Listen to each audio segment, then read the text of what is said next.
cordial saludo, queridos televidentes de su canal Eclesia. Hoy hacemos una leve interrupción a estas reflexiones que hemos traído sobre Pedro para detenernos en la figura de San José, un creyente maduro en la fe. Se insiste como José mucho antes del nacimiento de Jesús es un hombre maduro en la fe. Lo acaecido con ocasión de la concepción y el nacimiento de Jesús nos revela los distintos comportamientos, las fatigas, las superaciones por las cuales puede pasar una persona que, aunque madura en la fe, expresa en el ámbito de una disminución progresiva de la ignorancia de Dios. Son dos palabras clave de la narración evangélica que nos hacen comprender la actitud de José. José, su marido siendo justo y no queriendo denunciarla, resolvió dejarlo ocultamente. Los exégetas discuten sobre el significado preciso de las dos anotaciones.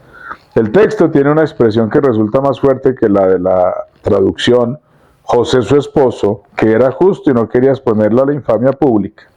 Sin embargo, ni siquiera el mismo texto original es muy claro.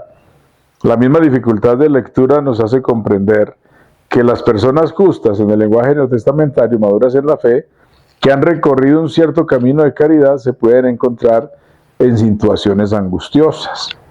Entre las diversas hipótesis me parece útil considerar lo que dice la Biblia de Jerusalén en una nota.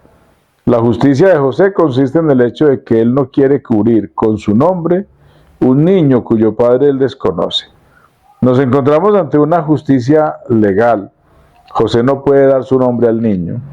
Sigue la nota. La justicia consiste también en el hecho de que, convencido de la virtud de María, no quiere entregar al proceso riguroso de la ley este misterio que él ya no comprende. Aquí la justicia de José empieza a convertirse en justicia en el sentido descrito por Pablo en Gálatas capítulo 5 versículo 22. Es de bondad comprensiva, hablando de la caridad. Naturalmente, sufre muchísimo porque es un conflicto de conciencia.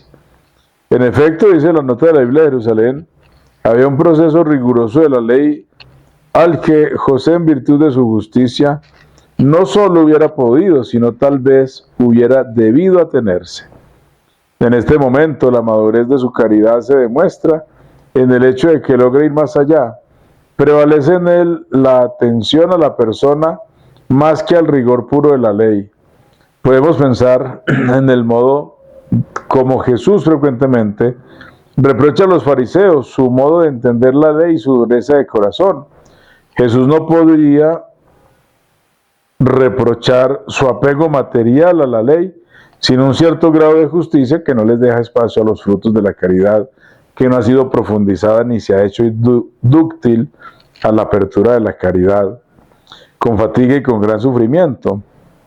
José, pues, aunque maduro en la fe, llega a este equilibrio y llega a él por medio de una serie de pensamientos. La santidad y la madurez de la fe no eximen de estas angustias que este titular del espíritu ante casos difíciles. Pero habiendo obrado justamente en cuanto dependía de él, con su luz que le venía de la caridad, su madurez de forma de fe se toma como disponibilidad al poder de la gracia iluminante y divina. En efecto, el ángel del Señor viene y resuelve su situación. No temas. Quiere decir que ya estaba lleno de temores.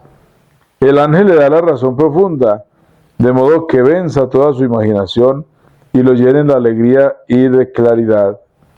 Una figura como la de San José permite captar cuál es el mínimo evidente, cuál es la más amplia comprensión de la situación que nace de la justicia, que a veces solo hay que esperar de Dios, la esperanza de una solución humanamente confusa. Es la esperanza de saber esperar como José, de saber sufrir con ánimo humilde las situaciones angustiosas y oscuras.